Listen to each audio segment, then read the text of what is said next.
Reincarnation ng businesswoman sa school. Kabanata 336. Kailangang maging maingat si Leng Xiaoteng at hindi makakilos ng masyadong mabilis sakaling mahulog ang Night Luminescent Pearl. Kaya agad niyang inilabas ang kanyang baril, pinaputukan ang likod ng zombie. Gayunpaman, hindi ito nasaktan ng mga bala.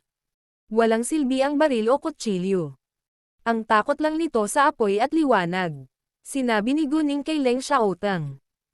Nasaksihan ng L1 Legon ang unang publikasyon ng kabanatang ito sa Enyo Bureau LB1N. Biglang tumalikod ang zombie nang barilin ito sa likod. Gusto nitong salakayin si Leng Xiaoteng, ngunit natakot sa maliwanag na liwanag. Kaya agad itong tumalikod at nagpatuloy sa pakikipaglaban kay Guning. Sa loob ng 3 segundo nang tumalikod ang zombie, sa wakas ay nagkaroon ng pagkakataon si Guning na bunutin ang flamethrower, na nag-spray ng apoy dito. Boom! Ang flamethrower ay nag-spray ng malalakas na apoy na sumunog sa zombie.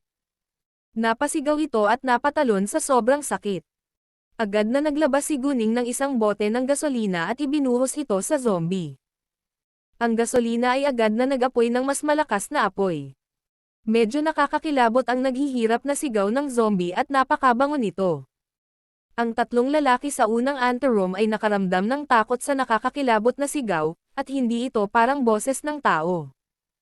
Ano ang tunog? Hindi ko akalain na magagawa ito ng isang tao. Namutla ang mukha ni Lao Yao. Nanginginig siya sa takot at nagtago sa likod ni Lauda. May mga halimaw ba? Natakot din si Lao at nahulaan. Nanatiling tahimik si Lauda. Bagamat pareho ang kanyang ideya, ayaw niyang takutin ang sarili. Gusto nilang lumabas at suriin ito, ngunit wala ni isa sa kanila ang nangahas na humakbang. Huminto sa pagpupumiglas ang zombie pagkatapos ng 10 minutong pagkasunog sa malakas na apoy. Nahulog ito sa lupa, ngunit nagliliyab pa rin. Mga ad ng pub future.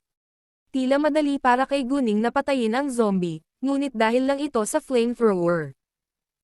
Kung hindi, ito ay magiging lubhang mahirap na mapupuksa ang zombie. Titigan mo, baka sakaling mabuhay ulit. Pupunta ako doon para maghanap ng mga sinaunang bagay, sabi ni Guning kay Leng Xiaoteng bago siya pumunta sa kabaong. Ayaw ni Guning na sundan siya ni Leng Xiaoteng, dahil plano niyang palihim na ilagay ang mga sinaunang bagay sa espasyo ng kanyang telepatikong mga mata. Bilang karagdagan, mayroong isang malaking halaga ng yin sa paligid ng mga sinaunang bagay na ito. Ayaw ni Guning na hawakan sila ni Leng Xiaoteng, kahit na nasa kanyang mga kamay ang Night Luminescent Pearl. Huminto man sa pagpupumiglas ng zombie, kumikibot ito. Nag-aalala rin si Leng Xiaoteng na baka bigla itong muling mabuhay, kaya nanatili siya sa parehong lugar at nakita sa kanyang mga mata. Ito. Pinuntahan ni Guning ang kabaong, at kahit na walang maraming sinaunang bagay sa loob nito, ang bawat piraso ng mga ito ay hindi mabibili. Karamihan sa kanila ay gawa sa tanso, na nagpakita na ang libingan na ito ay dapat na itinayo noong panahon ng naglalaban ng estado. Mayroong 12 piraso ng tanso sa kabaong, kabilang ang isang tansong taybak, isang tansong ibon at hayop na pattern na palayok, isang hugis hayop na estatwa na tanso, at iba pa. Ang mga sinaunang bagay na iyon ay ganap na natatakpan ng itim na ambon, at walang anumang dampi ng puting ambon. Ang lalaking inilibing sa kabaong ay naging zombie na kaya naiintindihan na ang mga sinaunang bagay ay napakasama. Naglagay si Guning ng 5 piraso ng bronze sa kanyang telepathic ice space, at ang 7 iba pang piraso ng bronze ay inilagay sa kanyang backpack. Madali niyang mailagay ang mga sinaunang bagay sa kanyang backpack sa espasyo ng kanyang telepatikong mga mata hanggat gusto niya. Sa katunayan, naglagay siya ng ilang piraso ng bronze sa kanyang backpack para kay Leng Xiaoteng. Kung minsan iisipin niya na kakaiba ang kanyang backpack ay parang pareho pagkatapos niyang ilagay ang napakaraming gamit dito. Pagkatapos noon, bumalik si Guning sa tabi ni Leng Xiaoteng. Nanginginig pa ang itim na gumagalaw sa katawan kaya hindi pa sila makaalis. Sa sandaling ito, ginamit ni Guning ang kanyang jade eyes upang tumingin sa isa pang saradong anteroom. Walang kabaong sa loob nito, ngunit isang kahon na gawa sa kahoy at isang set ng bronze chimes. Nang makita ang bronze chimes, labis na nagulat si Guning, dahil alam niya na ang mga ito ay kailangang maging lubhang hindi mabibili ng salapi. Mga ad ng Pub Future. Mayroong 65 piraso ng bronze chimes sa kabuuan, na nahahati sa 3 layer at 9 na grupo ayon sa laki, na nakasabit sa frame ng orasan. Nagkaroon ng fubel at 45 yung bells na nahahati sa 5 grupo sa gitna at ibabang layer ng frame ng orasan. Ang mga kampanang nakasabit sa gitnang layer ay may maliwanag na tunog, habang ang mga nakasabit sa ibabang layer ay may mahinang tunog. Maliban sa fubel at young bells, mayroon ding 19 na new bells, na mas maliit kaysa young bells, na nasa itaas na layer ng frame ng orasan sa 3 grupo. Isa.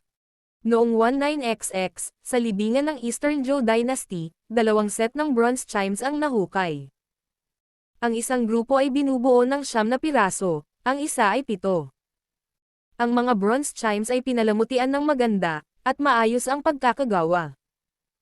Ayon sa teksto ng pananaliksik, sila ang mga instrumento ng hukuman ni Wu Guo sa huling bahagi ng panahon ng spring at autumn. Kahit na nakabaon na sa lupa sa loob ng 2,500 taon, ang 2 set ng bronze chimes ay nagawa pa ring gumawa ng malinaw at magagandang tunog. Sa kasamaang palad, wala pa rin ang set ng bronze chimes na binubuo ng 3 layer at 9 na grupo.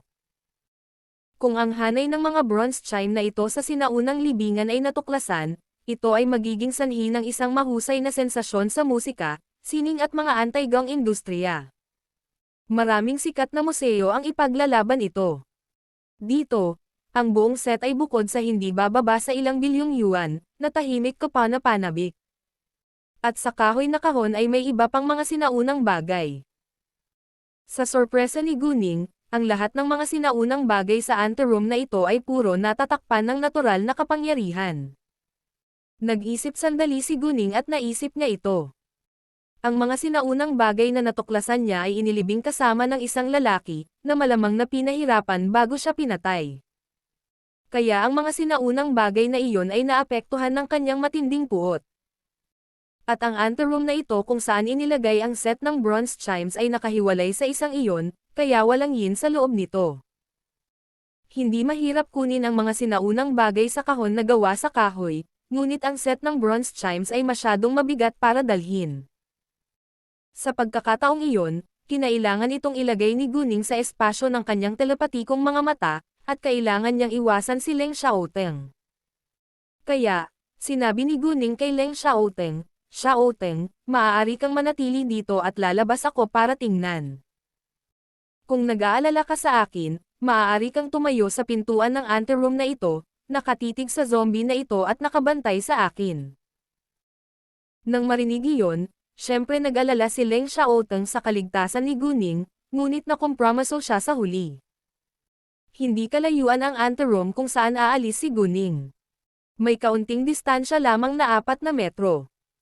Tumayo si Leng Xiaoteng sa pintuan, nakatingin sa zombie na nasusunog pa rin, at sabay na binabantayan si Guning. Pumunta si Guning sa anteroom, at ginamit ang kanyang jade eyes para tingnan ang pinto nito. Sa kabutihang palad, walang mga bitag o poison powder. Binuksan niya ang pinto, na ikinagulat ni Leng Xiaoteng. Nag-aalala siya na baka marami pang paniki o ibang zombie sa loob. Ning-ning, nag-aalalang tinawagan ni Leng Xiaoteng si Guning. Ayos lang, pag-aaliw sa kanya ni Guning, pagkatapos ay nagpadala ng itinulak ang pinto. Nang makitang walang kakaibang lumalabas, nagpahinga si Leng Xiaoteng. Gumamit si Guning ng flashlight upang maunawaan ang anteroom at sinabi kay Leng Xiaoteng, "Walang nakakatakot dito, mga piraso lamang ng tanso." Nang marinig iyon, gumaan ang loob ni Leng Xiaoteng. Pagkatapos, pumasok si Guning. Agad niyang inilagay ang set ng bronze chime sa espasyo ng kanyang telepathic eyes, at binuksan ang wooden box. Mayroong maraming tanso sa loob nito, dahil ang bronze ay medyo sikat noong panahon ng naglalaban ng estado. Inilabas ni Guning ang kahoy na kahon at inilapag ito sa pintuan. Pagkatapos ay bumalik siya upang tingnan ang zombie na sa wakas ay tumigil sa pagkibot at halos masunog sa abo. Imposibleng mabuhay itong muli. Isa, ang mga kampanang Fu, Yong at Niu ay mga sinaunang kampanang Chino na may iba't ibang hugis at oktaba. Kapag pinagsama at dahil sa kanilang mga hugis ay makakagawa sila ng buong 12 oktaba na sukat sa halip na 5 oktaba lamang. I think tapos na tayo dito. Balik tayo ngayon, sabi ni Guning. Oo naman, sagot ni Leng Xiaoteng. Pagkatapos ay pinuntahan niya ang kahon na gawa sa kahoy. Bagamat mabigat, nagawang buhatin ni Leng Xiaoteng. Huminto silang muli sa unang anteroom, at malakas na sinabi ni Guning, maaari ka nang lumabas. Ang tatlong lalaking nasa loob nito ay hindi na makapaghintay na umalis. Nang marinig nila ang boses ni Guning, agad nilang binuksan ang pinto at lumabas. Nagtanong si Lao Yao, ano ang nakakatakot na sigaw noon? Takot na takot ako. Isang zombie, direktang sabi ni Guning. Kung hindi nila alam ang katotohanan, malamang iisipin nila na madaling makuha ang mga sinaunang bagay sa libingan na ito. Ano? Nang marinig iyon, nagulat silang lahat. Malinaw na alam nila kung ano ang isang zombie, ngunit narinig lamang nila ito mula sa kwento ng mas lumang henerasyon. Wala sa kanila ang nakakita ng isa sa katotohanan. Anong nangyari sa zombie? Tanong ulit ni Lao Yao. Sinunog ko ito hanggang sa mamatay, ngunit si Lao San ang pinatay nito, sagot ni Guning. Mga ad ng pub future. Kahit na ang tatlong lalaki ay nakahanda sa pag-iisip, hindi pa rin kasiya siyang marinig ang kakilakilabot na balita. Pagkatapos ng ilang segundong pagluluksa, bumantong hininga si Lao Da at sinabing, ilipat na natin ang katawan ni Lao San dito. Kahit na pinagtaksilan sila ni Lao San, sila ay malapit na magkaibigan kung tutuusin. Isa pa, patay na siya ngayon, at naramdaman nilang kailangan siyang ilibing ng mabuti. Maghintay. Bago pa sila makakilos, pinigilan sila ni Guning. Si Lao San ay pinatay ng zombie, at ang kanyang katawan ay nalasan na. Kung susubukan mong ilipat ang kanyang katawan, maaari kang maapektuhan ng nakamamatay na lason sa katawan at mamatay sa malapit na hinaharap. Hindi kailanman maaaring maging masyadong maingat ang isa. Tsaka kung magiging zombie siya mamaya, hindi siya mapipigilan ng simpleng libingan. Kaya naiisip ko na mas mabuting iwan siya dito. Hindi sila nananakot ni Guning, ngunit posible, kahit na bahagya. Nang marinig iyon, nagulat ang tatlong lalaki. Totoo man o hindi, hindi sila nang ahas na ibalik ang katawan ni Lao San, o tingnan ang zombie. Gayunpaman, hindi sila nag-alinlangan sa sinabi ni Guning sa kanila. Bagamat hindi nila nakita ng sariling mga mata ang itim na gumagalaw na katawan, narinig nila ang kakaibang hiyaw, na hindi kayang gawin ng isang tao. Well, I think mas mabuting umalis na tayo. Masyadong natakot si Lao Yao na manatili rito ng isang segundo. Bagamat maraming beses na siyang naghukay ng mga libingan, ito ang unang pagkakataon na dumaan siya sa mga kakaibang bagay. Hindi lamang si Lao Yao, maging sina Lao Da at Lao Er na naging grave digger sa loob ng mahigit 100 taon ay nadama na ito ay lubhang nakakatakot. Pagkatapos, napansin nila ang kahoy na kahon sa tabi ng mga paa ni Leng Xiaoteng. Alam nila na kailangan may mga antik dito. Kung hindi lang nila alam na may zombie, mapapalampas sila sa mga antik na iyon, pero ngayon, naramdaman na lang nila na maswerte sila. Kung sila ay sakam at itinay ang kanilang buhay para sa kapalaran, sila ay pinatay din. Kung sila ay patay, ang kapalaran ay walang kabuluhan. Sa katunayan, malaki ang 100 milyong yuan, at bawat isa sa kanila ay maaaring makakuha ng 25 milyong yuan. Gayunpaman, patay na si Lao San, kaya ibabahagi nila ang pera kay Lao Sin na nagtulak sa kanila dito. Mayroong 5 miyembro sa kanilang pangkat. Minsan, isa sa kanila ang magiging driver, habang ang iba naman ay naghukay ng mga libingan. Kahit na ang halaga ng pera na nakuha nila ay hindi maihahambing sa hindi mabibili sa mga antik, napanatili nila ang kanilang buhay pagkatapos ng lahat. Kahit na hindi sila bigyan ni Guning ng pera, hindi sila magsasawang makipagtalo. Nakita ni Guning ang kanilang mga reaksyon, at nagkaroon ng magandang impresyon. Sila. Hindi kalakihan ang libingan, at isang tao lang ang nakakalusot sa isang pagkakataon, kaya imposibleng bitbitin ang kahoy na kahon at umalis ng sabay. Pagkatapos ay nagpasya si Guning na ikabit ang isang lubid sa kahoy na kahon at hilahin ito pataas pagkalabas niya. Nang mabunot ang kahoy na kahon, sumunod ang tatlong lalaki. Si Leng Xiaoteng ang huling nakalabas sa butas. Mga ad ng Pub Future. Hindi sila makaalis ng ganoon lang, kinailangan nilang punan ang butas bago umalis. Napakalalim, at inilipat ng mga sepulchero ang lupa sa ibang lugar kung sakaling may makaalam. Kaya hindi naging madali para sa kanila na punan ito ngayon. Sa mga sumunod na oras, nagtulungan sila para matapos ang gawain. Saksihan ang painaya ng kabanatang ito, na inihayag sa pamamagitan ng NF Euro LB1N. Ayaw ni Leng Xiaoteng na gawin ni Guning ang trabaho kasama nila. Kaya sinabi niya sa kanya na manatili sa gilid at bantayan ang kahon na gawa sa kahoy, habang ang mga lalaki ay pumunta upang ilipat ang mga bato at lupa. Gumamit sila ng mga bato upang punan ang ilalim, at ang lupa ay inilagay sa itaas. Pagkatapos nito, nagtanim si Guning ng isang maliit na puno na kasing kapal ng kanyang braso sa butas.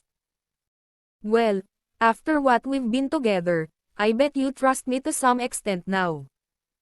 Alam mo na huli na para ilipat ang pera ngayon.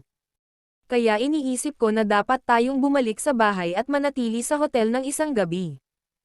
Pwede tayong pumunta sa bangko bukas. Ano sa tingin mo? Tanong ni Guning sa kanila. Wala siyang intensyon na linlanggan sila, ngunit sila ay mga estranghero pa rin kung tutuusin. Bagamat maraming mga antik na walang yin sa kahon na gawa sa kahoy, hindi sinabi ni Guning sa kanila o ibinahagi sa kanila. Dahil nagawa na nila ang kasunduan, kailangan nilang manatili. Sa ngayon, walang problema. Sumang-ayon si Lauda kay Guning. Ang 100 milyong yuan ay isang malaking halaga ng pera, at hindi nila ito mailipat online. Bilang karagdagan, mayroon na silang tiyak na tiwala kay Guning ngayon. Kung hindi payag si Guning na ibigay sa kanila ang pera, hindi niya sana nailigtas. At nakadama na sila ng sapat na swerte na manatiling buhay pagkatapos nilang pinagdaanan. Ang pera ay hindi masyadong mahalaga sa kanila ngayon. Gayunpaman, hinihintay tayo ngayon ng ating kaibigan, sabi ni Lauda. Naunawaan ni Guning na ito ang kanilang driver. Sa totoo lang, magiging maginhawa kung mayroon silang kotse upang ilipat pabalik ang kahoy na kahon. Oh, ibig mong sabihin yung naghatid sa'yo dito. Sa tingin ko, dapat nating ilipat ang kahoy na kahon na ito pabalik sa pamamagitan ng kotse. Tawagan mo siya para sunduin tayo, sabi ni Guning. Nang marinig iyon, nagulat ang tatlong lalaki. Paano niya nalaman? Gayunpaman, hindi nagtagal ay napagtanto nila na tiyak na nakita sila ni Guning. Sa hindi pagkakataon, napansin nila ni Guning at Leng Xiaoteng sa simula pa lang. Pagkatapos noon, umakyat sila sa bundok at bumalik. Bandang 12 AM na sila umalis. Nang nakabalik na sila sa paanan ng bundok, natanggap ang kanilang mga telepono. Agad na nagpadala ng mensahe si Lauda kay Lausi at sinabihan itong kunin sila. Nang maglakad sila papunta sa entrance ng Fengyang Village, naghihintay na doon ang van. Nang makita ng lalaking nasa kotse sina Guning at Leng Xiaoteng, nagulat siya. Lauda, sino sila? At nasaan si Lausan? Patay na si Lausan, at ang dalawang ito ang ating mga tagapagligtas ng buhay. Sige, mas mabuting umalis na tayo ngayon, at sasabihin ko sa iyo ang mga detalyeng iyon kapag nakabalik na tayo, sabi ni Lauda. Ano? Patay na si Lausan. Ang lalaki, na tinawag na Lausi, ay namangha. Kahit na hindi niya nagustuhan si Lausan, magkakilala sila sa loob ng maraming taon. Nakakagulat na biglang namatay si Lausan. At saka, ano ang nangyari sa sinaunang libingan? Bakit ang dalawang estranghero na ito ang kanilang mga tagapagligtas ng buhay? Maraming tanong si Lausi sa kanyang isipan, ngunit hindi sinabi ni Lauda sa kanya hanggang sa nakabalik sila. Ang unang paglabas ng kabanatang ito ay naganap sa N0 Velbien site. Sumakay silang lahat sa kotse at nagmaneho papunta sa maliit na bayan. Habang nasa daan ay nagpakilala sila sa isa't isa. Ang buong pangalan ni Lauda ay Limao Song. Siya ay 42 taong gulang. Si Lau ay si Sun Chao, na 38 taong gulang. Si Lao Si ay si Zhao Jiangquan, na 29 anyos, at si Lao Yao ay si Guo Yiyang, na 26 anyos pa lamang. Nagpakilala rin si Guning sa kanila, ngunit hindi niya sinabi sa kanila ang buong pangalan ni Leng Xiaoteng.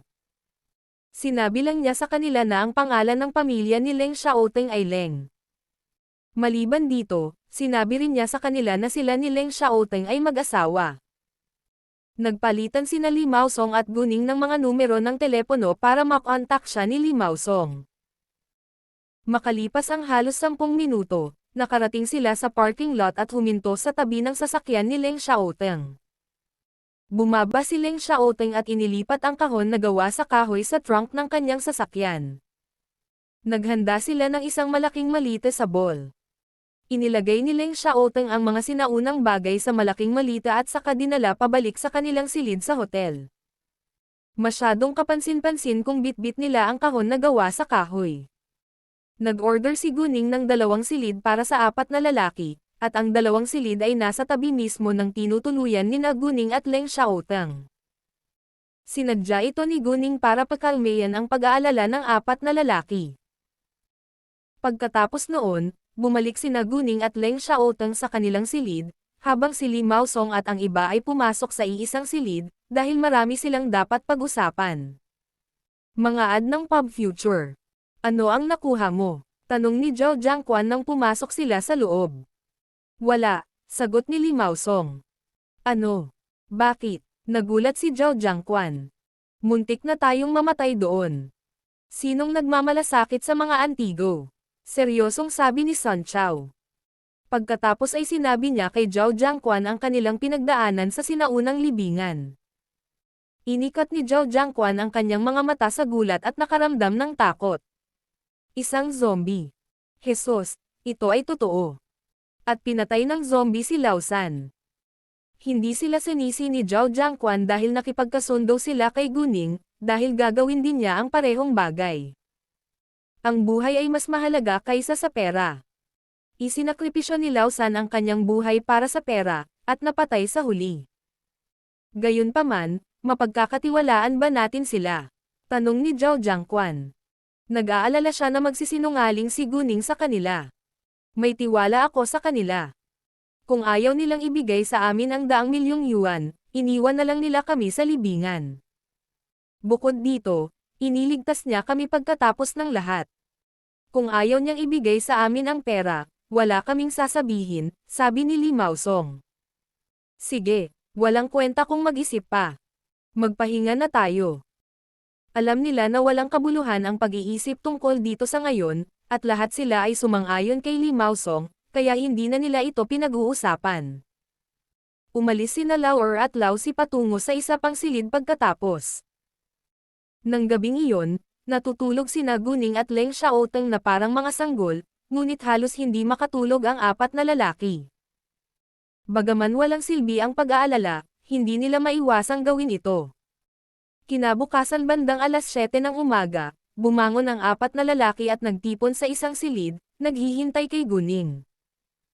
Kinaugalian ni Guning at Leng Xiaoteng na gumising ng maaga, kaya't gising silang dalawa ng 7 AM. Naunawaan ni Guning na si Limao Song at ang kanyang mga kaibigan ay kailangang mabalisa sa buong gabi. Kaya ayaw na niyang maghintay pa, at tinawagan si Limao Song kapag handa na siya. Gayunpaman, masyado pang maaga, at hindi pa bukas ang bangko. Kaya naman, kinailangan nilang maghintay hanggang alas 9 ng umaga. Mga ad ng pub future. Agad na lumabas si Limao Song at ang kanyang mga kaibigan, naghihintay sa kanila sa daanan pagkatapos niyang ibaba ang tawag kay Guning. Kaya sa sandaling lumabas sina Guning at Leng Xiaoteng sa kanilang silid, nakita nila ang 4 na lalaki sa daanan, na medyo nakakatuwa. Hindi pa bukas ang bangko. Tara na at mag-almusal muna tayo, sabi ni Guning. Sure, sagot ng 4 na lalaki. Pagkatapos, sabay silang nag-check out at nag-almusal. Pagkatapos ay nagmaneho sila sa bangko ng walang pagkaantala. 9 ng umaga, nagbukas ang bangko. Nagpunta sina Guning at Lee Maosong kumpletuhin ang pamamaraan ng paglipat. Nang mailipat ang pera sa kanilang mga account, si Lee Maosong at ang kanyang mga kaibigan ay sa wakas ay naganhawahan. Miss Gu, Mr. Leng, maraming salamat sa pagligtas sa aming buhay sa pagkakataong ito. Seryosong pinasalamatan ni Lee Maosong sina Guning at Leng Xiaoteng. Kahit anong mangyari, malaki ang kinita nila sa pagkakataong ito. Nagpasalamat din si Sun Chao at ang iba pa kina Guning at Leng Xiaoteng. Bahala ka, sabi ni Guning. Paalam na. Pagkatapos noon, naghiwalay sila, at si Guning kasama si Leng Xiaoteng ay bumalik sa kabisera. Ilalagay mo ba ang mga sinaunang bagay na iyon sa Xiandian Antique Store, o itatago ito sa ibang lugar? Tanong ni Leng Xiaoteng. Pumili ako ng ilan na ilalagay sa Xiandian Antique Store, at maaari naming itago ang natitira sa iyong bahay sa ngayon, sabi ni Guning. Hindi niya nais na makaakit ng labis na atensyon, dahil bawal ang paghukay ng mga sinaunang libingan. Oo naman, sabi ni Leng Xiaoteng. Pagdating nila sa kabisera ay pumunta muna sila sa Antique Street. May malaking malita ng mga antik sa kanilang sasakyan, at hindi ito ligtas. Kaya si Leng Xiaoteng ay mananatili sa kotse, habang si Guning ay umalis sandali. Sa totoo lang, sadyang iniiwasan ni Guning si Leng Xiaoteng, dahil plano niyang maglabas ng ilang sinaunang bagay mula sa espasyo ng kanyang telepatikong mga mata. At hindi magiging komportable kung kasama niya si Leng Xiaoteng. Higit sa lahat, kakaiba ito kung nagdadala siya ng isang tumpok ng mga antik sa lahat ng oras, kaya kailangan niyang iwasan si Leng Xiaoteng. Bumili muna si Guning ng isang 26 na pulgadang malita at naglagay ng ilang mga antik dito bago siya nauna. Nang dumaan siya sa isang pampublikong banyo, pumasok siya sa loob at palihim na naglabas ng higit pang mga antik mula sa espasyo ng kanyang telepatikong mga mata. Pagkatapos, dumiretso siya sa Xiandian Antique Store. Gayunpaman, sa sandaling dumating si Guning, nakita niya ang isang taong nagtatalo sa Xiandian Antique Store. May isang grupo ng mga nanonood na nagkukumpulan sa pintuan ng Xiandian Antique Store.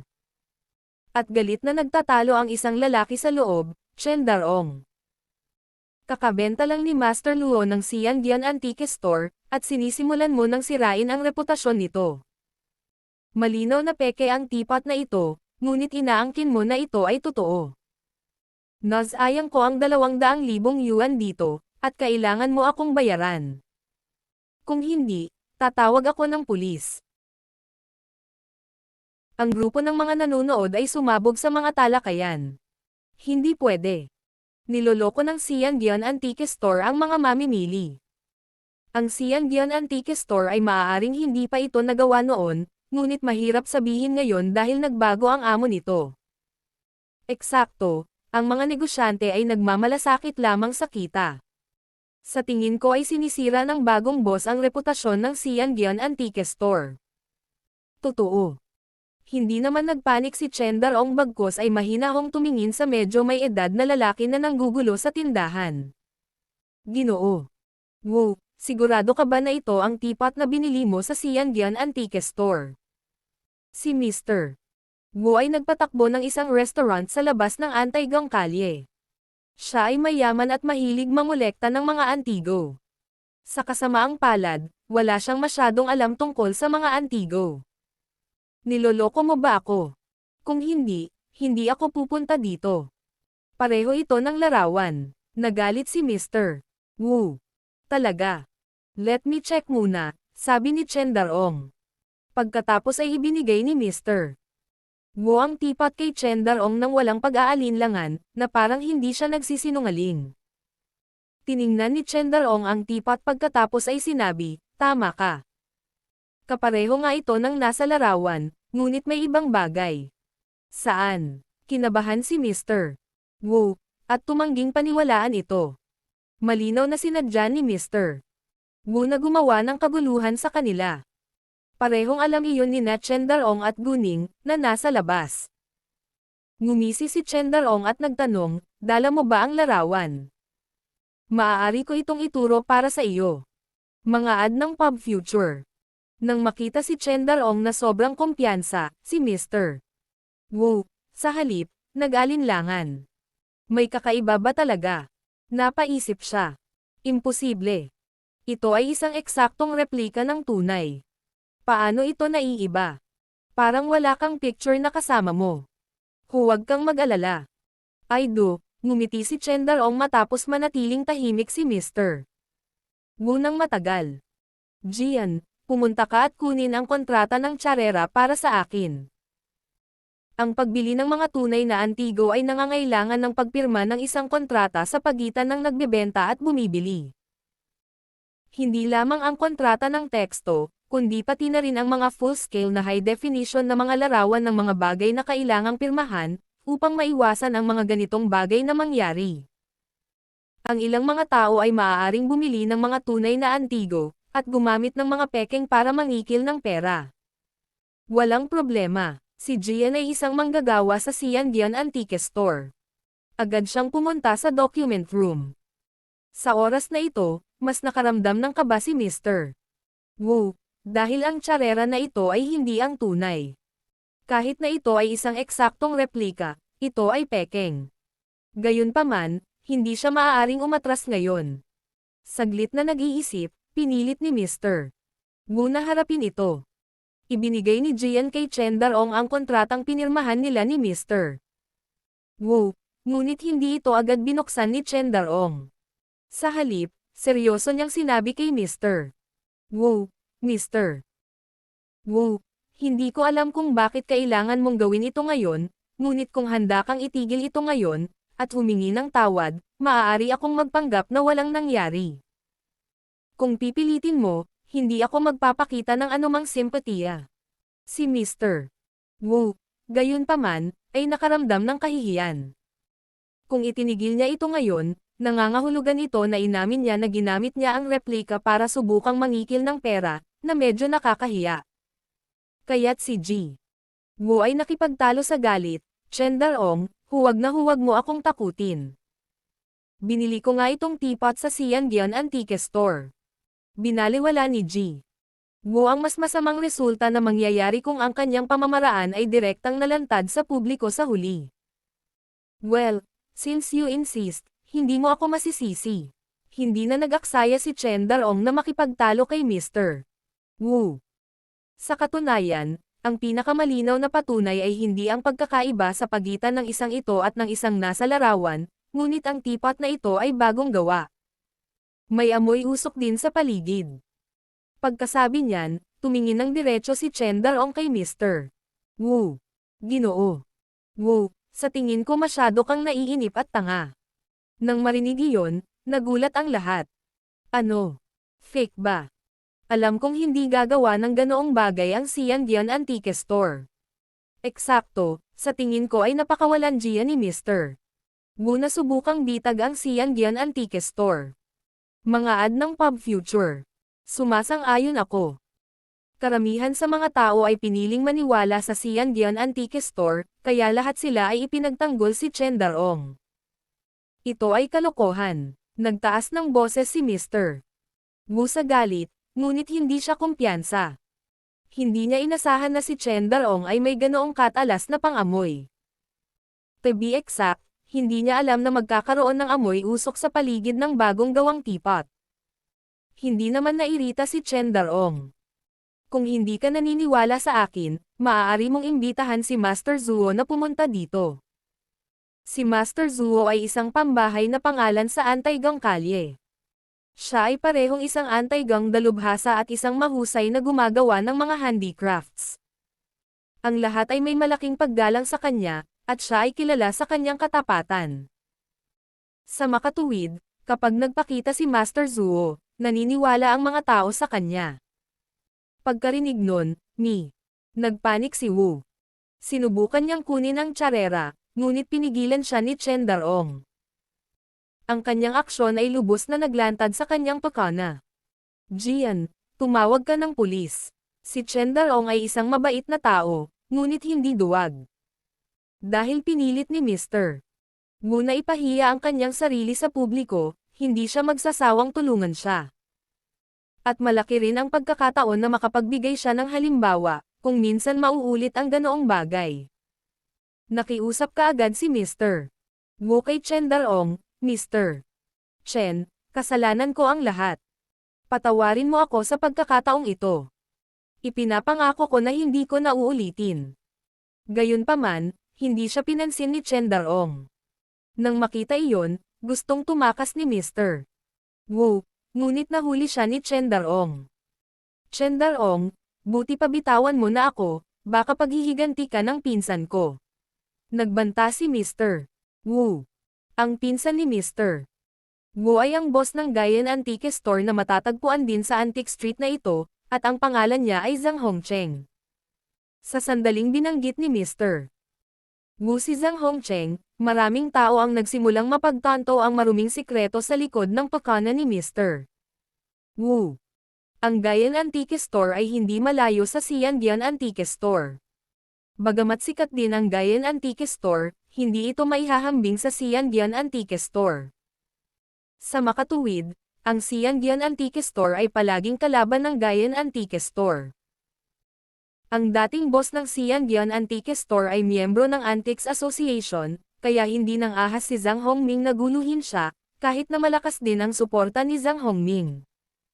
Siya ay nagpakanalaban sa Xiangyuan Antique Store nang walang kabuluhan noon. Gayunpaman, ngayon ay nagkaroon ng bagong boss ang Xiangyuan Antique Store. Nalaman din ni Zhang Hongming na ang bagong amo ay isang batang babae lamang, kaya hindi na siya makapaghintay na masira ang Xiangyuan Antique Store. Maging bisita ko kung gayon. Si Chen Daong ay hindi natakot.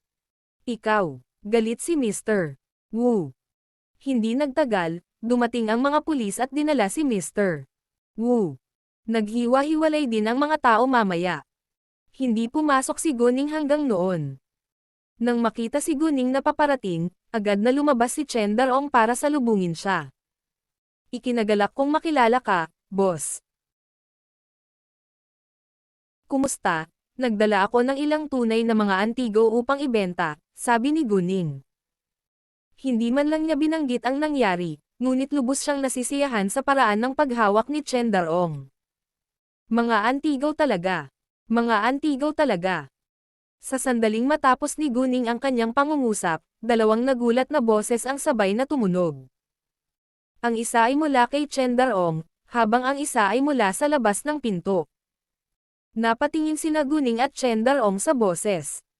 Ito ay isang matandang lalaki na nasa 70 anyos, na sinundan ng dalawang bodyguard. Nang makita ang bagong dating, agad na pumunta si Chen Daong para salubungin siya ng may malaking paggalang. Master Shu, ikinagalak kitang makilala. Napaka-energetic mo palagi. Tigilan mo na ako sa pambabola. Dumating lang ako para tingnan kung may magagandang bagay para sa pagkolekta. Miss, kakasabi mo lang na may mga totoong antik ka. Gusto mo bang ipakita ang mga ito sa akin? Mabilis na nilakad ni Master Shu si Guning at hinimok. Maganda ang dating ni Master Shu sa boss ng Xiangyuan Antique Store, kaya pamilyar na pamilyar sa kanya si Chen Daong. Si Master Shu ay kilala bilang isang antigo. Adik sa paligid ng kalyeng ito.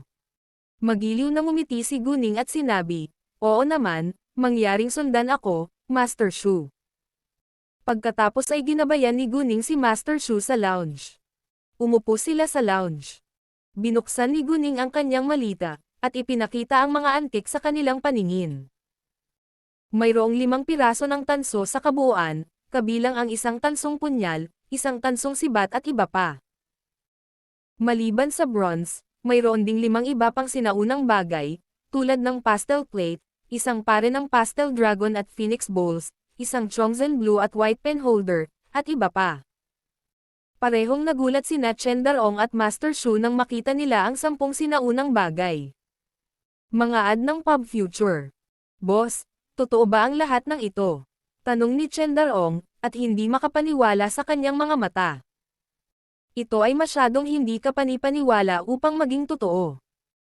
Bagamat ang 10 sinaunang bagay ay hindi ang pinakamahal sa lahat ng mga antik na mayroon si Guning hanggang ngayon, ang mga ito ay parang isang kapalaran sa mga mata ni Chen Daong. Kahit sino sa kanila ay hindi bababa sa milyon-milyong yuan. Hindi gaanong nagtiwala si Master Shu kay Guning gaya ni Chen Daong, dahil ngayon lang niya nakilala si Guning, kaya nagpasya siyang gumawa ng pagtatasa. Halika, ibigay sa akin ang mga tools sa pagkakakilanlan. Hinimok ni Master Shu si Chen Daong. Agad na pumunta si Chen Daong para dalhin ang mga tools sa pagkakakilanlan mula sa counter. Si Master Shu ay napaisip sa pagtatasa ng mga sinaunang bagay. Sinamahan din siya ni Chen Daong. Ang pinakakapana-panabik na mga sandali para sa mga antique lovers ay kapag tinasa nila ang mga sinaunang bagay, kahit na ang mga sinaunang bagay ay hindi sa kanila.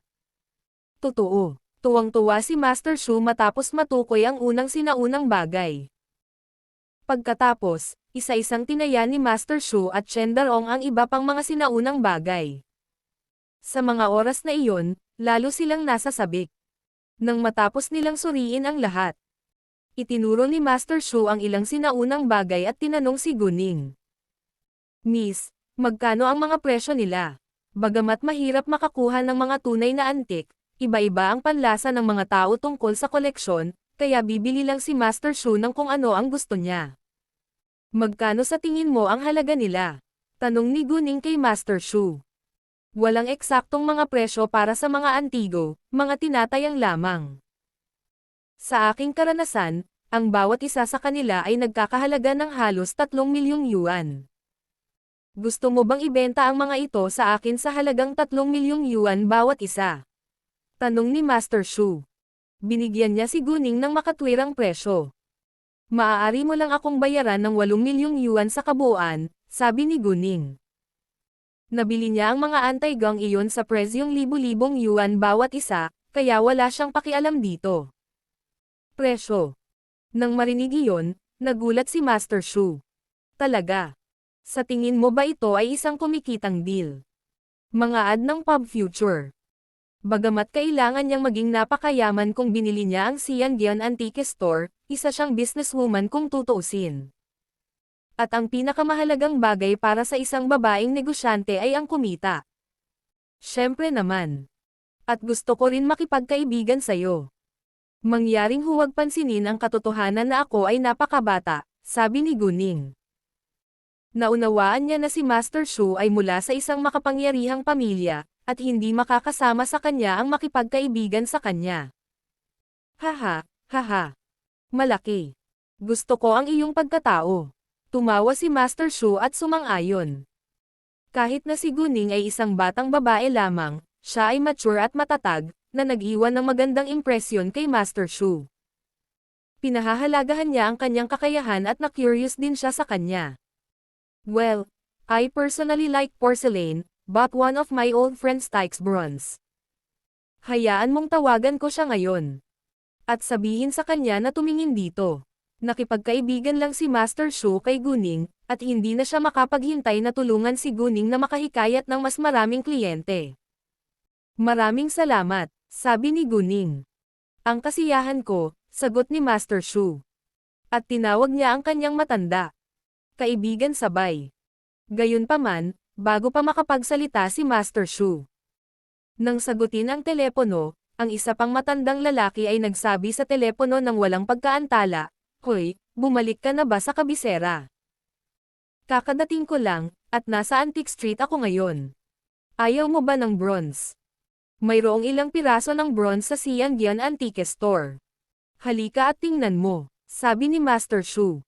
Ano? Halatang excited ang isa pang matanda. Pupunta ako ngayon din. Hintayin mo ako. Darating ang dating kaibigan ni Master Shu. Bilang boss, syempre hindi makakaalis kaagad si Guning. Kaya nagpadala siya ng mensahe kay Leng Xiaoteng at sinabi sa kanya na maghintay ng mas matagal. Si Guning ay abala sa kanyang negosyo, kaya walang pakialam si Leng Xiaoteng na hintayin siya. Makalipas ang halos 40 minuto, dumating ang matandang kaibigan ni Master Shu. Malakas niyang tinawag si Master Shu bago pa man siya pumasok sa loob. "Shu. Halika dito," sumagot si Master Shu, at agad na lumapit ang isang matandang lalaki na nasa 70 taong gulang. Kung narito si Leng Xiaoteng, makikilala niya ang matandang ito, dahil ang matanda ay eksaktong si Zhang Zhongyo na naging pinuno ng National Antiques Association. Gayunpaman, hindi nakilala ni Guning si Zhang Zhongyo. Sinundan din si Zhang Zhongyo ng 2 bodyguard. Karamihan sa mga tao sa antique industry ay kilala si Zhang Zhongyo, kaya lahat sila ay nagulat nang makita si Zhang Zhongyo na naglalakad papasok sa Xiangyan Antique Store. At sa sandaling pumasok si Zhang Zhongyo sa Xiangyan Antique Store, maraming tao ang sumunod sa kanya. Nang makita nilang nandoon din si Master Shu, muli silang nagulat. Master Zhang, ikinagagalak kitang makilala. Binati ni Chen Darong si Zhang Zhongyo, ngunit si Zhang Zhongyo ay nagmamadaling makita ang tanso, kaya ang kanyang paningin ay dumiretso sa malita na inilapag sa mesa. Lumapit siya sa malita at agad na sinimulan ang pagtatasa ng tanso. Bagamat nagawa na ni Master Shu ang pagtatasa, at naniwala si Zhang Zhongyo sa kanyang paghatol, mas pinili pa rin niyang gawin itong muli, dahil nasiyahan siya dito. Pagkatapos ng pagtatasa, naisip din ni Zhang Zhongyo na sila ay tunay na mga antik. Wow, napakahirap makakuha ng mga tunay na bronze antique ngayon. Hindi dahil bihira lang talaga ang mga bronze antique.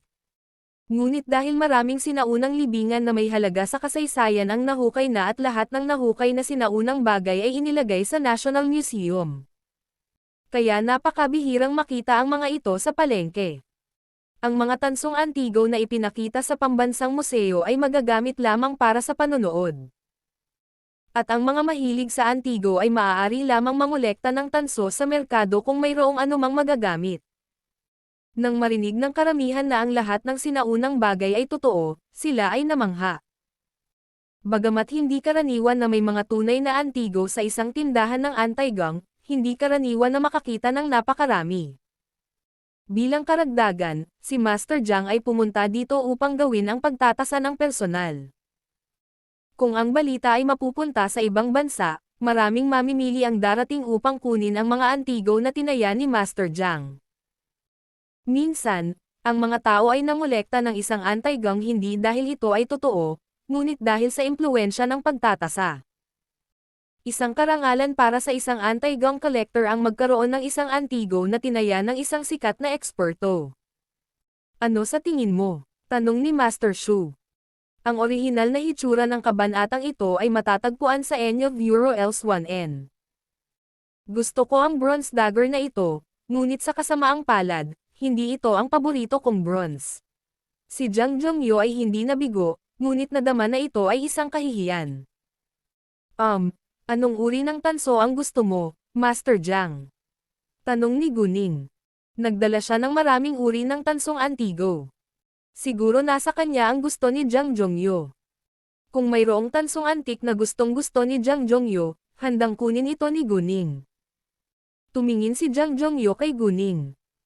Nang makitang bata pa siya, naisip niyang pumunta rito si Guning kasama si Master Shu, kaya lumingon siya kay Master Shu, ito na. Mga ad ng Pub Future. Oh, siya ang bagong boss ng Xiangyan Antique Store, Guning, sagot ni Master Shu. Oh, ikaw. Nagulat si Zhang Zhongyo. Bagamat narinig niya ang bagong boss ng Xiangyan Antique Store ay isang batang babae, hindi niya inaasahan na napakabata nito. Gayunpaman, hindi siya hinamak ni Zhang Zhongyo dahil sa napakabata niya. Sa halip, sobrang na-appreciate niya ito, dahil bihira na ang makakita ng teenager na mahilig sa mga antik sa panahon ngayon. Nagulat din ang mga nanonood sa paligid nila, nakatingin kay Guning. Sa kanilang pagkamangha, ang bagong boss ng Xiangyan Antique Store ay napakabata. Oo, ngumiti si Guning. Maaari ko bang malaman kung anong uri ng tanso ang gusto mo, Master Zhang? Kung makukuha ko ito sa hinaharap, ipapakita ko muna ito sa iyo. Magaling. Nang marinig iyon, natuwa si Zhang Zhongyo. Gusto ko lang ng bronze sword, pero napakahirap maghanap nito. Si Guning ay nagkataon na may bronze sword sa kanyang telepathic eye space. Ang tansong espada ay kinuha mula sa kabaong. Ito ay natatakpan ng yin, ngunit ngayon ay nalinas pagkatapos ng isang araw sa kanyang telepathic eye space. Gayunpaman, hindi sigurado si Guning kung magugustuhan ni Jang Jongyo. Tansong espada, dahil hindi ito sikat. Ngumiti si Guning, mukhang maswerte si Master Jang ngayon.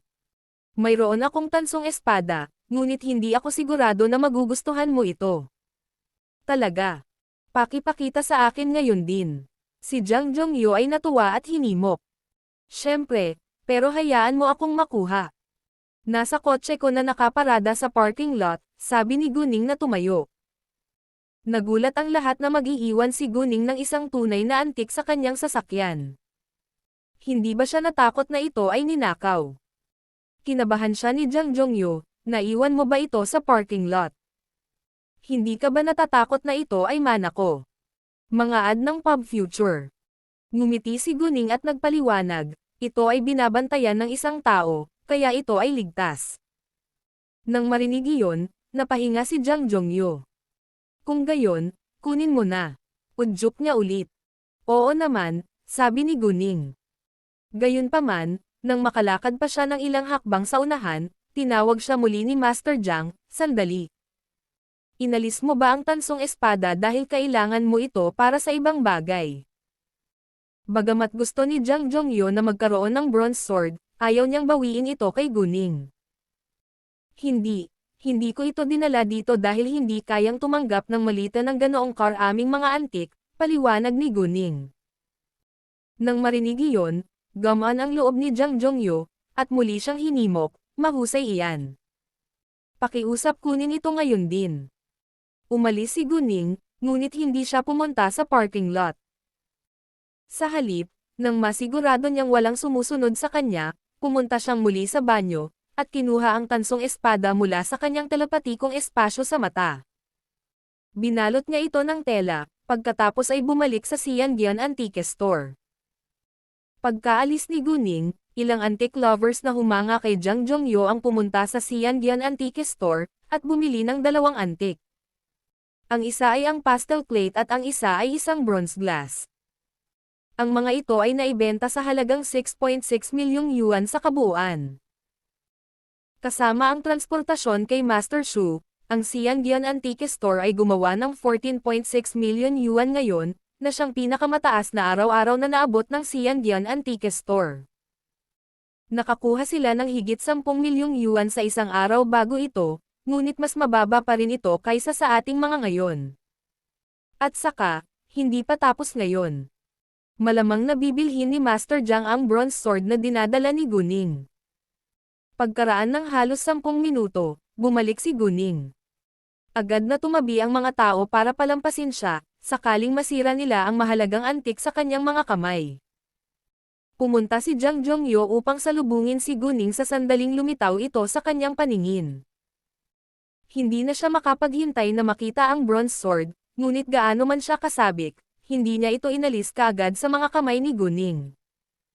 Hindi siya nagpatuloy sa pagtataya nito hanggang sa ilagay ito ni Guning sa mesa at hinubad ang tela. Ang tagaytay ng espada ay tuwid at matalim. Makitid ang pasimano sa harapan at medyo manipis ang espada.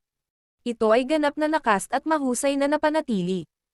Ang mga kamay ni Jang Jongyo ay nanginginig sa pananabik. Kinabahan din ang mga tao sa paligid niya. Kalaunan ay tinanong ni Master Jang si Guning. Miss, magkano ang bronze sword na ito at ang bronze dagger? Bagamat mas nagustuhan ni Jang Jongyo ang bronze sword, ayaw din niyang palampasin ang bronze dagger. Ano ang iyong opinyon? Tanong ni Guning.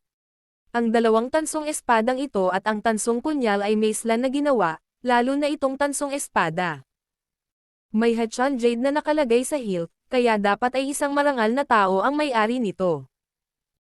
Sa tingin ko ito ay hindi bababa sa 40 milyong yuan, at ang tansong dagger ay hindi humigit kumulang 10 milyong yuan, sabi ni Jang Jongyo. Sa totoo lang, kahit magkano ang dalawang tansong anti-gong ito, bibili pa rin siya. Huminga ng mahabang hininga ang lahat sa paligid pagkatapos nilang marinig ang presyo. Ito ay isang kapalaran. Lahat sila ay naiinggit kay Guning ngayon. Maging si Chen Darong ay hindi makapaniwala sa kanyang narinig. Pagkatapos masettle ang deal na ito, maaabot nga nila ang all-time record para sa mga kita sa loob ng isang araw. Malaki ang tingin ngayon ni Chen Daong sa kanyang bagong amo, na patuloy na nakagawa ng malalaking deal. Bueno, tawagan ko na pumunta si Master Jiang sa aking tindahan ngayon. Sa tingin ko ay maaari mo na lang akong bayaran ng 40 milyong yuan para sa 2 tansong antik na ito, sabi ni Guning kay Master Jiang. Ano? 40 milyong yuan. Iyon ay pumasok 10 milyong yuan. Nagulat ang lahat sa kanyang pagiging bukas palad. Ano ang sinabi mo? Hindi makapaniwala si Jiang Zhongyu. 40 milyong yuan, sang-ayon na sabi ni Guning. Baliw ka ba? Umirap si Jiang Zhongyu. Hindi niya sinasadyang ipahiya si Guning, ngunit hindi siya makapaniwala. Palaging gustong kumita ang mga negosyante hanggat maaari, ngunit napakabukas palad ni Guning. Malaki ang 10 milyong yuan. Parang gusto ni Guning na tumawa, ngunit alam niya na talagang hindi kapanipaniwala ang ginawa niya, kaya nagpaliwanag siya ng may pasensya, Master Jiang, hindi ako baliw. Maaari mo lang akong bayaran ng 40 milyong yuan. And let me be honest with you, kumikita na ako sa deal. Nang makitang sigurado si Guning, hindi na nag-alinlangan pa si Jiang Zhongyu. Bilang karagdagan, ang 40 milyong yuan ay hindi isang mababang presyo pagkatapos ng lahat. Siya ay maaaring gumawa ng maraming pera, habang siya ay maaaring makatipid ng maraming pera, na isang panalo. Mga ad ng Pub Future. Great, may utang ako sa iyo noon. Ano man ang uri ng kabuluhan na nararanasan mo sa anti-gang kalyeng ito, huwag mag-atubiling humingi ng tulong sa akin, sabi ni Jiang Zhongyu kay Guning. Talagang gusto niya ang personalidad at pagkabukas palad ni Guning, kaya gusto niyang tulungan siya. Pagkatapos nito, kinuha niya ang kanyang name card at ibinigay kay Guning, ito ang aking name card. Naiinggit ang lahat kay Guning ngayon. Sa suporta ni Master Jiang, wala nang maglalakas loob na magdulot ng problema sa Xiangyan Antique Store. Maraming salamat, syempre hindi tatanggi si Guning. Gayunpaman, nang makita niya ang pangalan sa card, siya ay namangha. Nagulat siya, itong si Master Jiang ay si Jiang Zhongyu na dating kaibigan ng lolo ni Leng Xiaoteng. Parang sinadya nilang magkita. Sinabi sa kanya ni Leng Xiaoteng na plano niyang anyayahan si Jiang Zhongyu na bisitahin ang Xiangyan Antique Store balang araw. Sa hindi inaasahang pagkakataon, dumating si Master Jiang dito ngayon, mag-isa. Ipinaliwanag din ito kung bakit napakaraming tao ang sumunod sa kanya sa pagpunta sa Xiangyan Antique Store. Isa siyang mahalagang figure sa industriya ng antique. Talagang maimpluwensyang si Master Jiang. Ang unang paglabas ng kabanatang ito ay naganap sa N0 Velbian site. Sa mga sumunod na minuto, pumunta sila para pumirma ng kontrata at ilipat ang pera. Dahil medyo malaki ang halaga ng pera ng transaksyong ito, hindi sila makapag-swipe ng card, at may lilipat lang ang pera. Nang matapos nila ang lahat ng ito, inihatid ni Guning sina Master Shu at Master Jiang sa pintuan. Bago sila umalis, sinabi ni Master Jiang kay Guning, Miss, mayroon akong matandang kaibigan na mahilig sa mga painting at calligraphy. Kung mayroon kang anumang sikat na painting o calligraphy, sasabihin mo ba sa akin? Nang marinig iyon, agad na napagtanto ni Guning na ang matandang kaibigan ni Jiang Zhongyu ay ang lolo ni Leng Xiaoteng, si Leng Weihua. Oo naman, gagawin ko, ngumiti si Guning. Pagkatapos, masayang lumayo sina Master Shu at Jiang Zhongyu. Shu, puntahan natin si Leng. Ilang buwan ka na sa Hainan, at matagal na tayong hindi nagtitipon. Sabi ni Jiang Zhongyu, parang namiss niya talaga ang pagtitipon nila, pero actually gusto lang niyang magpakitang gilas. Huwag ka nang umarte. Alam ko kung ano ang nasa isip mo. Gusto mo lang magpakitang gilas sa harap ni Leng. Iginala ni Master Shu ang kanyang mga mata at walang pag-aalinlangan na tumutok sa punto. 12-12 taon na silang matandang magkaibigan, at hindi nila maitatago ang mga sikreto sa isa't isa. Gayunpaman, talagang matagal na silang hindi nagtitipon, at gusto nilang magkita at mag-chat sa isa't isa. Mga ad ng Pub Future. Haha, Si Jang Jongyo ay hindi nakaramdam ng kahihiyan. Nagpakitang gilas siya sa harapan ko noong isang araw. Bakit hindi ko magawa ang parehong bagay? Sobrang inggit ako na nakuha niya ang Luo Shenfu ni Zhao Mengfo. Bagamat mas gusto ni Jang Jongyo ang bronze, nagustuhan din niya ang iba pang collectible, lalo na ang Luo Shenfu ni Zhao Mengfo. Tiyak na bibilhin niya ito kapag nakita niya ito. Mas gusto ni Leng Weihua ang mga painting at calligraphy, at gusto ni Master Shu ang porselana, ngunit pareho silang hindi makakaligtaan ng anumang mga collectible. Haha, haha. Natuwa si Master Shu. Jang Jongyu at si Leng Weihua ay parang maliliit na bata. Alam din ni Master Shu ang Luo Shenfu dahil sinadya siyang tawagan ni Leng Weihua ng gabing iyon. Naiingit din si Master Shu sa kanya, ngunit hindi siya nasasabik gaya ni na Jang Jongyo at Leng Weihua. Pagkaalis ni na Master Shu at Jang Jongyo, nakipag-usap si Guning kay Chen Darong sa isang silid. Sinabi ni Guning, ang pagdiriwang ng bagong taon ay malapit na. Ang parehong mga tindero ay maaaring magkaroon ng year-end bonus na 100,000 yuan, at ang sa iyo ay 200,000 yuan. Nang marinig iyon, inikat ni Chen Darong ang kanyang mga mata sa gulat. Karaniwan, mayroon lamang silang year-end na bonus na 10 o 20,000 yuan, na medyo malaki sa kanila. Tito Chen, hanggat tapat ka sa akin, ipinapangako ko na makakakuha ka ng makatwirang bonus. Naglabas si Guning ng kontratang ibibigay kay Chen Darong. Ito ang bagong kontrata na kailangan nating pirmahan ng magkasama. Kinuha ni Chen Darong ang bagong kontrata at binasa ito ng buong atensyon. Nang malaman niya na kaya niyang magkaroon ng 10% shares ng Xiandian Antique Store, laking gulat niya na halos mahulog ang kontrata sa kanyang mga kamay. Boss, isa, huminga ng mabilis si Chen Darong, na parang nanalo sa loto. Tama, naiintindihan ko naman siguro na nagtataka ka, pero estudyante pa lang ako, kaya kailangan kong pangasiwaan mong mabuti ang tindahang ito. Huwag mong isipin na hindi karapat-dapat, dahil pare-pareho ang pakikitungo ng lahat ng manager ko, seryosong sabi ni Guning. Gayunpaman, kung ipagkanulo mo ako, hindi mo kakayanin ang resulta. Hindi inaasahan ni Chen Darong na si Guning, na isang batang babae ay maaaring maging napakalakas at talagang nakaramdam siya ng pananakot. Dahil sinabi ni Guning na pare-pareho ang pakikitungo sa lahat ng kanyang manager, pumayag si Chen Darong sa huli. Si Guning ay ang kanyang boss kung tutuusin. Boss, huwag kang mag-alala. You'll always have my loyalty, sabi ni Chen Darong at buong pusong saad. Hindi magtitiwala si Guning sa isang tao nang walang kondisyon, ngunit handa siyang bigyan sila ng pagkakataong patunayan ang kanilang sarili. Lahat ng kumpanya ay kumuha ng mga estranghero upang magtrabaho para sa kanila. Kung walang patunay ng oras, imposibleng malaman kung sino ang tapat at kung sino ang hindi. Sa katunayan, karamihan sa mga tao ay masipag at matuwid. Ang debut release ng chapter na ito ay nangyari sa end of Euro LB1N. Matapos pirmahan ang kontrata, umalis si Guning. 3 oras na naghihintay si Leng Xiaoteng kay Guning, ngunit matyaga siyang gaya ng dati. Si Guning naman ay nakonsensya at humingi ng paumanhin, ikinalulungkot kung pinaghintay ka ng matagal. Wala lang. Hindi mo kailangang humingi ng tawad, sagot ni Leng Xiaoteng. Pagkatapos noon, sinabi ni Guning kay Leng Xiaoteng ang nangyari sa Xiandian Antique Store. Nagulat si Leng Xiaoteng. Lolo Shu at Lolo Jiang.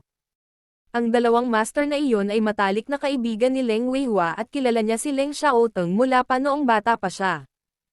Kaya naramdaman ni Leng Xiaoteng na malapit na sila sa kanilang mga lawak. Nang umalis sila, sinabi rin nila sa akin na mayroon silang isang matandang kaibigan na mahilig sa pagpinta at kaligrapya at pinaalalahanan muna akong sabihin sa kanila kung may makukuha ako sa hinaharap. Akala ko ang dati nilang kaibigan ay si Lolo Leng, sabi ni Guning. Talaga. Sila ang matalik na kaibigan ni Lolo, at si Master Shu ay lolo ni Shu Jinchen, sabi ni Leng Xiaoteng. Ano? Nagulat si Guning. Nagkataon lang. Si Master Shu pala ang lolo ni Shu Jinchen. Mga ad ng Pub Future. Halos alas 3 na ng hapon, ngunit hindi nakaramdam ng gutom sina Guning at Leng Xiaoteng. Dumating sina Master Shu at Zhang Zhongyo sa bahay ng Leng family mamaya. Dahil araw noon, ang nakababatang henerasyon sa pamilya Leng ay pumasok sa trabaho o upang makipagkita sa mga kaibigan, at si Master Leng lamang ang nasa bahay. Hindi maginhawa para sa isang matanda na tumambay sa labas, lalo na sa malamig na taglamig, kaya halos araw-araw na natili sa bahay ni Master Leng, na medyo nakakainip. Kaya naman, nang marinig niyang darating ang kanyang matalik na kaibigan, si Master Leng ay natuwa kaagad. Agad niyang sinabihan ang kasambahay na maghanda ng 2 tasa ng tsaa at maghintay sa sala. Leng, may magandang ipapakita ako sa'yo. Sabi ni Zhang Zhongyo bago pa man siya pumasok sa loob, hindi na siya makapaghintay na sabihin kay Master Leng ng may halatang pagmamalaki. Nang marinig iyon, napagtanto ni Master Leng na dapat silang narito upang magpakitang gilas. Bigla na lang, parang hindi nasisiyahan si Master Leng. May dala ka bang magandang ipapakita sa akin, o para ipakita? Sinagot ni Master Leng ang punto, ngunit hindi ito inamin ni Zhang Zhongyo. He complained in a aggrieved tone, paano mo nasabi yan? Dumating lang ako para bisitahin ka at ipakita sa iyo ang isang magandang bagay. Kung itatago ko ito sa sarili ko, masisisi mo ako sa pagtatago nito. Anong gagawin ko? Itigil mo yan. Hayaan mo lang akong tingnan. Inilibot ni Master Leng ang kanyang mga mata kay Zhang Zhongyo, at hindi makapaghintay na makita kung ano ang dala niya. Umupo sila sa sofa, habang ang mga bodyguard ay naglagay ng mga antik sa mesa. Nang mabuksan ang tela, inikat ni Master Leng ang kanyang mga mata nang makita ang mga tansong antigo. Ito ay isang tansong punyal at tansong espada. Haha, oo. At pareho silang macelan na ginawa. Ang mga karaniwang bronze antique ay halos hindi maihahambing sa kanila, pagmamalaki ni Zhang Zhongyo. Saan mo binili ang mga ito? Tanong ni Master Leng. Tindahan ng Xiangyan Antique, sagot ni Zhang Zhongyo. Mga ad ng Pub Future. Nairita si Master Leng at nagreklamo, bakit hindi mo sinabi sa akin na pupunta ka sa Antaygang Kalye? At ngayon nagpapakita ka na sa harapan ko. Paano mo ito magagawa sa akin? Ginawa mo rin ang parehong bagay noong isang gabi nang makuha mo ang Luo Shenfu ni Zhao Mengfu. Nakipagtalo si Zhang Zhongyo. Tinawagan siya ni Master Leng ng gabing iyon, kaya halos hindi siya nakatulog. Kung sinabi sa kanya ni Master Leng kinabukasan sa araw, hindi sana siya minamadali. Hindi marunong sumagot si Master Leng. Haha, tumawa si Master Shu. Leng, hindi ka namin makakalimutan. Sa katunayan, mag-isa akong pumunta sa Xiangyan Antique Store pagkatapos kong mabalitaan na may bago itong amo. Sa hindi inaasahang pagkakataon, may nakita akong magagandang tunay na antigo doon. Si Shu ay bronze lover kaya sinabi ko sa kanya na tingnan mo pero wala pa kaming nakikitang painting o calligraphy kaya hindi ka namin tinawagan. Gayunpaman, sinabi ko sa bagong boss nito na ipaalam muna sa amin kung makakakuha siya ng anumang mga sikat na painting o calligraphy sa hinaharap. Nang marinig iyon, mas naging komportable si Master Leng. Dagdag pa ni Master Shu, talagang namangha kami sa bagong boss ng Xiangyan Antique Store. Bagamat alam na namin na dalaga ang bagong amo nito, hindi ko inaasahan na 18 anyos pa lang siya. Siya ay maganda, kaya, mature at kaibig-ibig. I think she's exactly right for Jin Chen, so I plan to get Jin Chen to chase her. Kalimutan mo na. Ang batang babae ay 18 taong gulang lamang, at si Jin Chen ay masyadong matanda para sa kanya. Sa tingin ko si Ruin Ng at siya ay eksaktong tama para sa isa't isa, pagtatalo ni Zhang Zhongyo. Nagulat din si Master Leng na ang bagong boss ng Xiangyan Antique Store ay 18 anyos pa lamang. Nang makita na kapwa mahal ni Master Shu at Master Zhang ang batang babae at gusto pa nga nilang maging apo, si Master Leng ay medyo interesado sa kanya. Kahit na may girlfriend na si Leng Xiaoteng, single pa rin si Leng Xiaoman. Gayunpaman, ang hindi nila alam ay ang batang babae ay tiyak na kasintahan ni Leng Xiaoteng. Kung malalaman ni Leng Xiaoteng ang kanilang plano, hindi siya mangangahas na parusahan ang tatlong master, ngunit nasa panganib sina Xu Jinchen at Leng Xiaoman. Pagkatapos ng maikling pagtatalo, ibinaba nila ang paksa. Sabik din si Master Xu na makita si Luo Shenfu. Leng, hayaan mo akong tingnan ang Luo Shenfu ni Zhao Mengfu ngayon din. Hindi niya hahayaan ang kanyang sarili na makaligtaan ang napakagandang pagkakataong makita si Luo Shenfu. Sa sandaling binanggit ni Master Xu si Luo Shenfu, muling naging proud si Master Leng. Sinabihan niya ang kasambahay na kunin ito. Hayaan mo akong maging tapat sa iyo. Sa katunayan, si Luo Shenfu ay hindi regalo mula sa Xiaoteng, sabi ni Master Leng na parang isang malaking sikreto. Kung gayon sino ang nagbigay nito sa iyo? Si Master Xu at Master Jiang ay curious. Ang kasintahan ni Xiaoteng, pagmamalaki ni Master Leng. Ano? Nang marinig iyon, parehong nagulat sina Master Xu at Jiang Zhongyu. May girlfriend si Xiaoteng. Oo, halatang masaya si Master Leng. Noon pa man ay nag-aalala siya tungkol sa kasal ni Leng Xiaoteng. Dahil payag si Leng Xiaoteng na magkaroon ng kasintahan ngayon, mas relaxed siya. Wow, nakakagulat talaga. Sabihin sa amin ang higit pa tungkol sa batang babae. Pareho kaming curious na makita kung anong klaseng babae ang makakapanalo sa puso ni Xiaoteng, walang tigil na tanong ni Jiang Zhongyu. Hindi ko pa siya nakikilala. Ang Xiaoteng ay hindi ako papayag na imbestigahan siya, sa sinabi nito, nakaramdam ng nararamdamang sama ng loob ni Master Leng. Si Master Xu at Jiang Zhongyu ay nagulat muli, ngunit alam nila na hindi kailanman nagustuhan ni Leng Xiaoteng ang sino mang may kinalaman sa kanyang mga personal na gawain. Haha! Leng, masama ba ang loob mo? Si Master Xu at Jiang Zhongyu ay tumawa ng malakas, habang si Master Leng ay pilit na ngumiti. Hindi niya maiwasang sisihin si Leng Xiaoteng kung bakit siya nawalan ng mukha. Si Guning ay nanatili sa kabisera ng 6 na araw, at oras na para umalis siya. Xiaoteng, kailangan kong umuwi bukas, sabi ni Guning kay Leng Xiaoteng habang kumakain. Nang marinig iyon, biglang nawalan ng gana si Leng Xiaoteng, at nanatiling tahimik. Bagamat alam niyang mananatili si Guning sa kabisera ng pinakamaraming 1 linggo, nag-aatubili siyang mawalay sa kanya. Higit sa lahat, hindi siya makaalis kasama niya. Mga ad ng Pub Future. Nakasama mo ako sa loob ng napakaraming araw, at dapat kang bumalik sa trabaho, dagdag ni Guning. Ayaw din ni Guning na mahiwalay kay Leng Xiaoteng.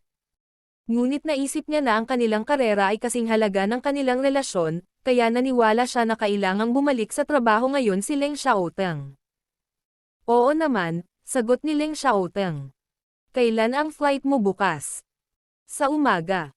Lilipad ako sa CTG para makipag-ayos muna, sagot ni Guning.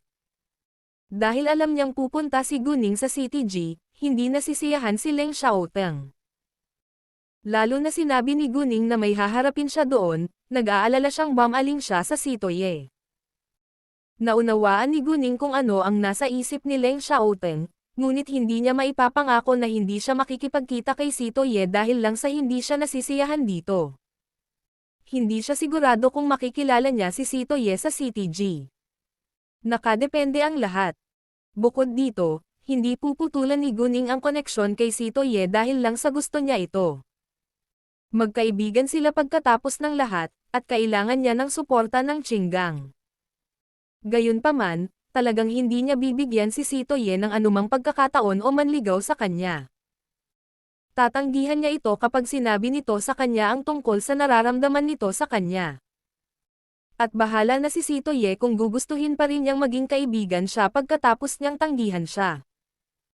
Kung kinasusuklaman siya nito o kinukulit man lang pagkatapos, hindi siya mananahimik at lalaban.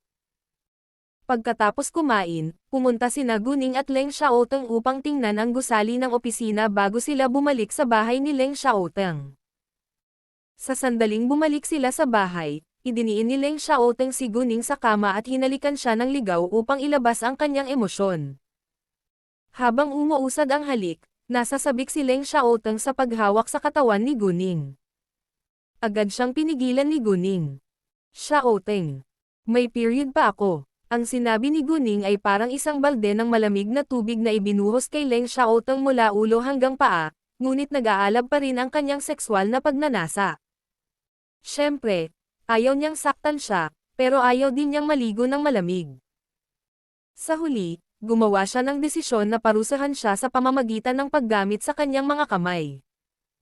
Pulang-pula ang mukha ni Guning. Alam niyang sinadya ito ni Leng Xiaoteng, ngunit hindi niya magawang tumanggi, dahil gusto niyang maging komportable rin siya. Pagkaraan ng mahabang panahon, masakit ang mga kamay ni Guning, at unti-unting kumalma si Leng Xiaoteng. Sa katunayan, maaaring gamitin ni Guning ang kanyang kapangyarihan, ngunit hindi niya ginawa, dahil ito ay magiging walang kabuluhan. Mga ad ng Pub Future.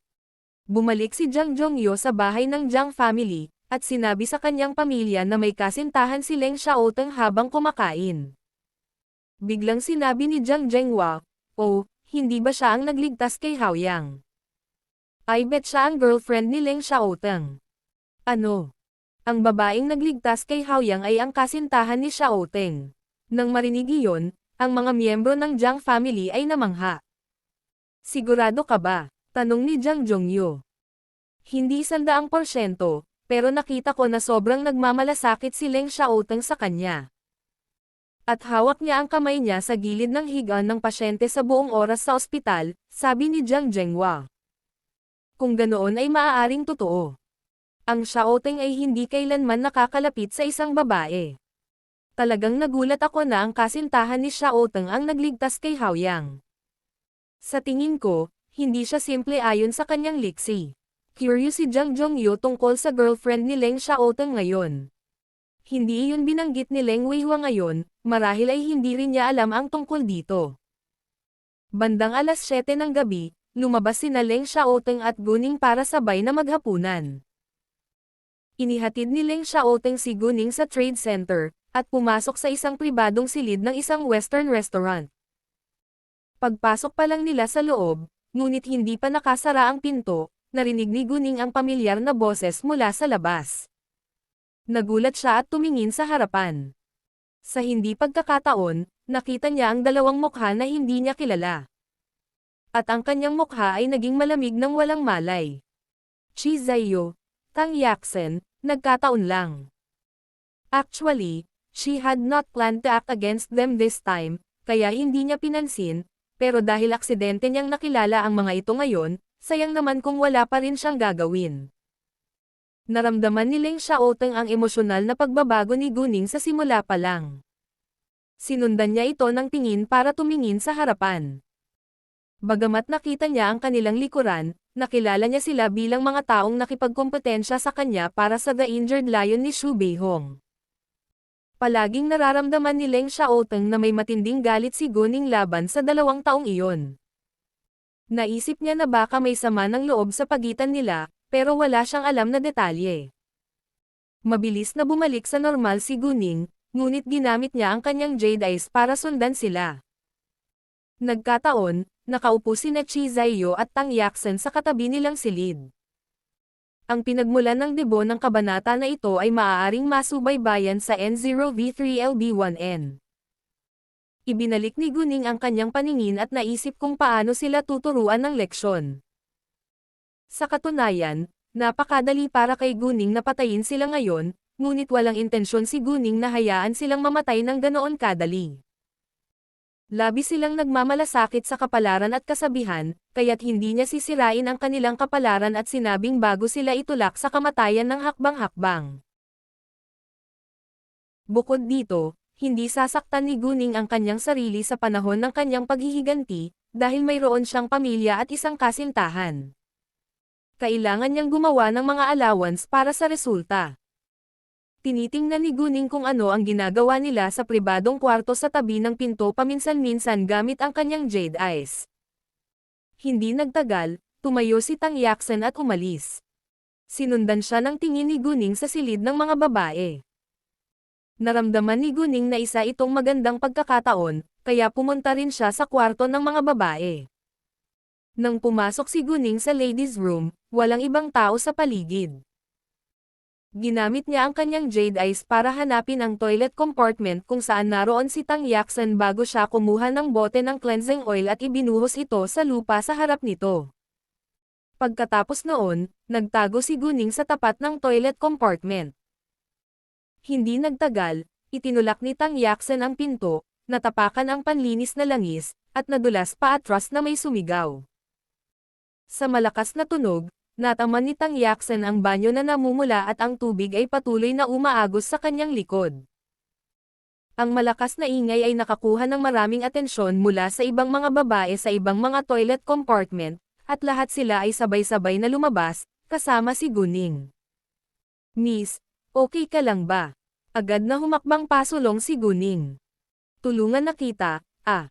Gayunpaman, habang naglalakad si Guning papunta sa pinto, nadulas din siya, at lumipad kay Tang Yaksan nang may sumigaw. Muling nasugatan si Tang Yaksan, at halos hindi makapagbitaw ng salita dahil sa matinding sakit. "Nako, sorry talaga, miss. Hindi ko sinasadya, gusto lang kitang tulungan." Nagkunwaring natarante si Guning. Tumayo siya at agad na humingi ng tawad. Kasabay nito, naisip din niya na ito ay kasuklam-suklam, dahil nadulas lang din siya sa banyo para saktan si Tang Yaksan. Bagamat nasa ilalim niya si Tang Yaksan, nakakadiri pa rin ito. Gayunpaman, walang sino man ang nasa mas masamang kalagayan ngayon kaysa kay Tang Yaksan. Napakasakit, nakakadiri at nakakairite sa kanya, ngunit hindi niya nagawang tumayo mag-isa. Ang malakas na sigaw ni Tang Yaksan ay nakatawag din ng maraming atensyon mula sa mga taong nasa pribadong silid malapit sa silid ng mga babae. Marami sa kanila ang dumating upang tingnan kung ano ang nangyayari. Nag-walkout din sina Leng Xiaoteng at Chi Zaiyo. Gusto lang makita ni Leng Xiaoteng kung ano ang nangyari, ngunit nakilala ni Chi Zaiyo na boses iyon ni Tang Yaksan.